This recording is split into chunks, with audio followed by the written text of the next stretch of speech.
So this is step 2 in our two-step process. In the first step, we learned how to quickly figure out if a target number has a remainder, and if so, what it was. In step 2, we're figuring out the adjusting number. There are patterns from that above table that I'll take you through that allow you to quickly figure this out. It does require some memory work, but I'll take you through some of the little memory tricks that I use to remember this. But in essence, you need to remember this block of information. It's pretty logical, so it's not too hard to memorize. We're looking at target numbers in their 40s, because we're going to look at target numbers in groups of 10. Target numbers in their 40s have adjusting numbers of either 2 or 3. Target numbers in their 50s have adjusting numbers of 4, 5, or 6. Target numbers in their 60s have adjusting numbers of 7 or 8. Target numbers in their 70s, 9, 10, or 11. In the 80s, 12 or 13. In the 90s, 14, 15, or 16. Now, there are 6 exceptions to this. 6 numbers that don't fall into those patterns. 40, 41, 60, 61, 80, 81. I don't want to talk about them now because once you understand the full workings of step 1 and step 2, dealing with those exceptions is really easy. So let's save that for once we get through this second step. But if you look at this table, sure enough, numbers in their 40s have these adjusting numbers of 2 or 3.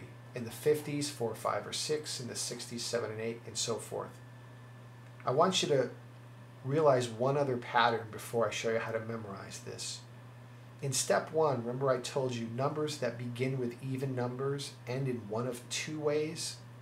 Well, notice not only do they end in one of 2 ways, but they have one of 2 adjusting numbers. And numbers that begin, target numbers that begin with odd numbers end in one of 3 ways, also have one of 3 possible adjusting numbers. Whatever signposts we use in step 1 will apply to the adjusting number, of figuring out the adjusting number in step 2. That's where it becomes really simple. But before that, I'll show you how I memorize this pattern. Numbers in their 40s, 50s, and 60s, I think of them in one way. They form this sequence of numbers that have a pattern to them. Numbers in their 40s have an adjusting number of 2 or 3. I think of 2, 3, which leads me to 4 of 40s. So 2, 3, 4 of 40s. Numbers in their 50s have 3 possibilities, 4, 5, or 6. The 5 in the middle I think of for the 50s. So numbers in their 50s either begin with have an adjusting number of 4, 5, or 6. And the numbers in their 60s have adjusting numbers of 7 or 8. I think of the 6 and then the 7, 8 come after it. Just like 2 and 3 come before 4 of 40s, 7 and 8 come after the 6 of 60s. So think of this sequence. You've got 2 and 3 for 40s, 4, 5, and 6 for 50s, and 7 and 8 for 60s. That works for me. If it doesn't work for you, figure out a different way to quickly be able to memorize this, but it shouldn't be that hard. In the 70s, I think of the convenience store 7-Eleven, and the 70 has 3 possible A numbers, and that's the last number, 11. So it's 9, 10, or 11, 7-Eleven. That's how I remember that. Numbers in their 80s, I think of the word 8, but not E-I-G-H-T, A-T-E, like I ate a dozen donuts, dozen being 12, or there's a baker's dozen of 13. So when I hear a target number in the 80s, I think of 8 dozen donuts, 12 or 13. And then target numbers in their 90s, you really don't have to memorize because it's the last 3 numbers. The 90s are the last group, and it's 14, 15, or 16. So with a little bit of work, maybe 10 minutes of trial and error, you can come up with these numbers pretty quickly by applying this memory system. And let me show you how by knowing this and knowing what you know from step 1, you can easily figure out the adjusting number and the remainder number for any target number. Let's go. Let me take you through an example up here instead of the book. Let's say the target number is 73. Let me take you through both steps, the thinking process. 73 begins with an odd number. So if it ends in 0, 4, or 8, it has no remainder. Well, it ends in 3, which is 3 more than 70. Okay, so I know the remainder is 3.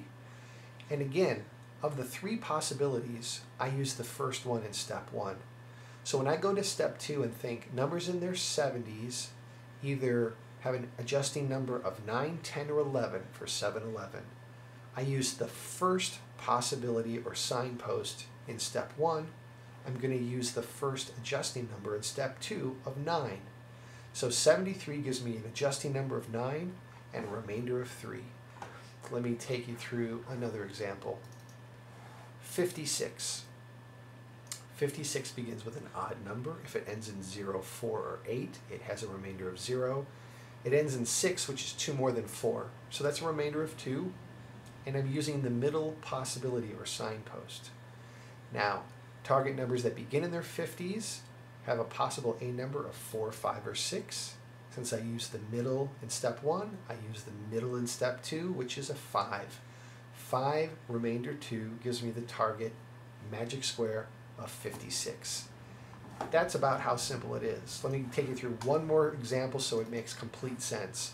Target number of 83 begins with an even number. If it ends in 2 or 6, it has no remainder. Well, 83 is 1 more than 82, so it's remainder of 1. I use my first option. Down in step 2, 80s have an adjusting number of 12 or 13. I ate a dozen donuts. We use the first option because we use the first option in step 1. So it's 12, remainder 1. That's it. That's all you need to do. It actually takes longer to describe it than it does to think of it in your head.